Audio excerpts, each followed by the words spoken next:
Welcome back. My name is Jeffrey Kenneth, and on this video, you're going to learn about branding. Now, not just about branding, but how to create a brand identity. So, this video is going to help you as an entrepreneur, as a small business owner, as a student. You're going to learn the psychology, the emotions, the design behind branding. Branding is what make your customers or your clients but choose you, even if there are other brands or if there are other businesses, other people that does what you do. Branding is what make people choose you. How do you create a brand identity? First of all, you have to understand that branding is way more than your logo. Branding is not even your name. It's not even your product you sell. It's the feeling people have when they think about your business. Now, your brand is what people see about you when you are not there. Think of other brands you have Dangote, we have when you hear Dangote, people don't just think about you don't think about just the product. Yeah. Now we know that if you get Dangote, if you want to get something like Smith, you call Dangote, yes. But you don't just think about that, you think about this brand is like reliable. Now if you see Dangote in a salt, now Dangote is popular with Smith. If you see Dangote in a salt, you want to buy it. Why? Because the brand is reliable. Can rely on it. So Dangote has successfully created a reliable brand identity. Now, when you think of Apple, for example, Apple don't just they're not just known because they sell phones or they sell gadgets. Their focus is innovations and better lifestyle. Right? We exist to challenge the norm. That's what they do. They in their page and the rest. What they sell most, even in their advert, they don't just sell their product. Talk about their product, how nice their product is. They talk about why the vision behind their product. All right. So your brand identity is the soul of your business. Now it's how vision. It's how your vision, values, and visuals come together to make people feel what you get. So all these things have to come together to make people feel something.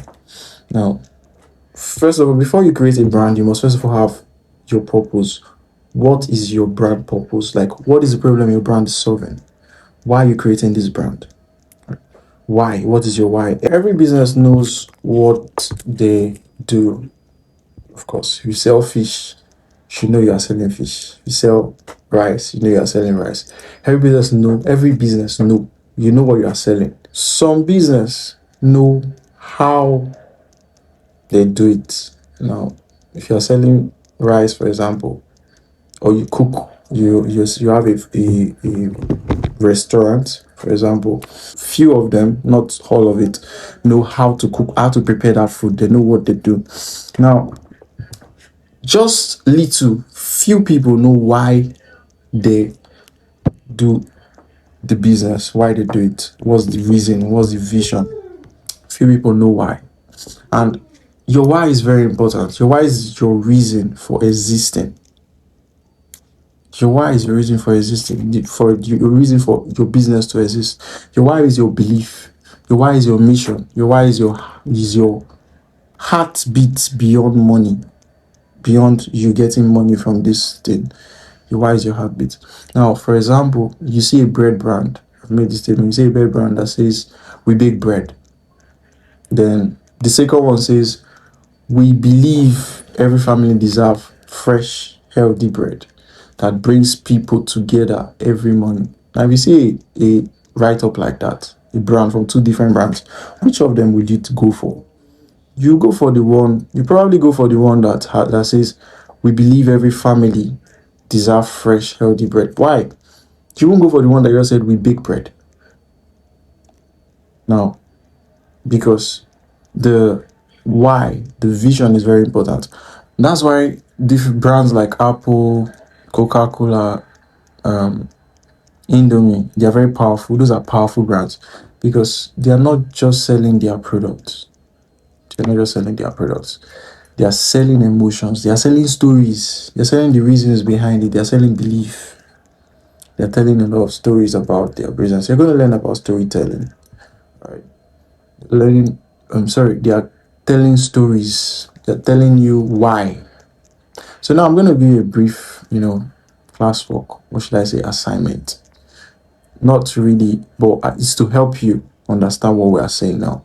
Now, you're going to define your why statement. In this assignment, what you're going to, as you watch this video, have it why. Okay, why am I creating this brand I'm creating? Because a lot of you as students, you're going to be creating your brand. So now think of the why. Okay, why am I creating this brand?